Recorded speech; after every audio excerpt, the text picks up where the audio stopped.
खैबही चूड़ा चिन्नी घोर छौरी पटैबही गोरे गोर।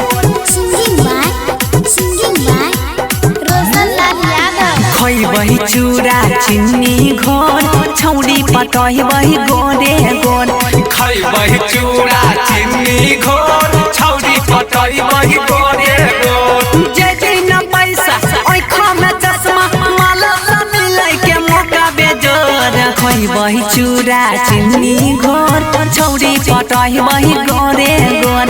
खैबही चूड़ा चिन्नी घोर छौरी पटैबही गोरे गोर। छौरी पटैबही गोरे गोर। खैबही चूड़ा चिन्नी घोर खैबही चूड़ा चिन्नी घोर छौरी पटैबही गोरे गोर। छौरी पटैबही गोरे गोर। छौरी पटैबही शॉपिंग कराइबै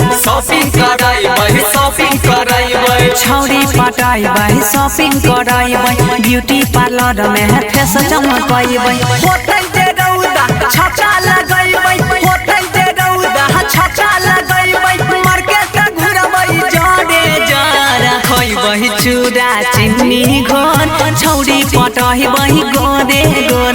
खैबही चूड़ा चिन्नी घोर छौरी पटैबही गोरे गोर। छौरी पटैबही गोरे गोर। खैबही चूड़ा चिन्नी घोर खैबही चूड़ा चिन्नी घोर छौरी पटैबही गोरे गोर। छौरी पटैबही गोरे गोर। सुपौल बजरिया में प्यारा खियैबै